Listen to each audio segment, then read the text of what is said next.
அனைவருக்கும் அஸ்ஸலாமு அலைக்கும் வரஹ்மத்துல்லாஹி வபரகாத்துஹு. இன்னல் ஹம்தலில்லாஹ் வஸ்ஸலாத்து வஸ்ஸலாமு அலா ரசூலில்லாஹ். அம்மா பஅத்.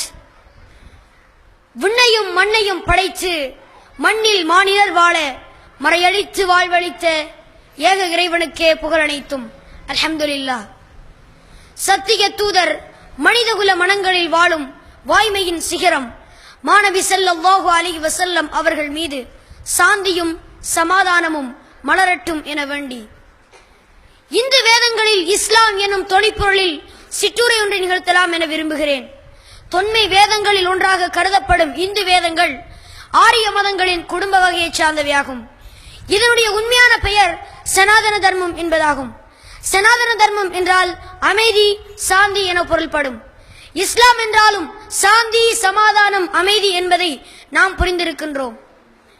இவர்களுடைய வேத புத்தகங்களாக ரிக்வேதம், யஜூர் வேதம், சாமவேதம், அதர்வண வேதம் போன்றவைகள் காணப்படுகின்றன.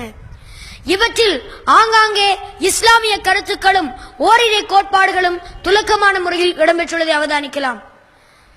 பகவத்கீதை அத்தியாயம் 7 வசனம் 20 கூறுகிறது, யச்சத்துசான சஷ்யம் சிலஷரி பிரம்மத்துவம் ஏதி ஆதிதே முபாஸ்தே. எவரொருவர் பரம்பொருளை தாமாக உண்டாக்கியவற்றை வணங்குகிறாரோ அவர் பொய்யானவற்றையே வணங்குகிறார். சந்தோத்தி உபனிஷம் அத்தியாயம் 5 வசனம் 1 கூறுகிறது, ஏகம் எவத்யம், இரண்டல்லாத அவன் ஒருவனே, ஒருவன் மட்டுமே. ஸ்வேதாஸ்வதார உபனிஷம் அத்தியாயம் 6 வசனம் 9 கூறுகிறது, நகஸ்வகஞ்சிக் ஜானித நதிப்பா, அவனுக்கு பெற்றோர்கள் இல்லை, அவனுக்கு அதிபதியும் இல்லை. ஸ்வேதாஸ்வதார உபனிஷம் அத்தியாயம் 4 வசனம் 19 கூறுகிறது, நதஷ்ய வரதிமா அஸ்தி, அவனுக்கு ஒப்பாக யாரும் இல்லை, அவனின் புகழும் கீர்த்தியும் மிக பெரியது. நதஷ்ய பரதிமா அஸ்தி யஷ்ய நாமமகம் யசாஉ, அவன் தனித்தவன், புகழுடையவன். மேற்கூறிய வசனங்களை ஆய்வு செய்தால் இவைகள் இஸ்லாமிய ஓரிரை கொள்கையை படம் பிடித்து காட்டுவதை அவதானிக்கலாம். இதை அறியாத இந்து மக்கள் சிலைகளுக்கு முன்னால் மண்டியிட்டு வணங்குவதையும் ஏகத்துவத்துக்கு எதிரான செயல்பாடுகளை செய்து கொண்டிருப்பதையும் அவதானிக்கலாம்.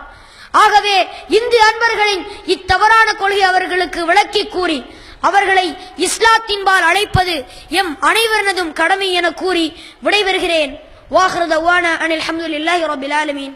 அஸ்ஸலாமு அலைக்கும் வரஹ்மத்துல்லாஹி வபரகாத்துஹு.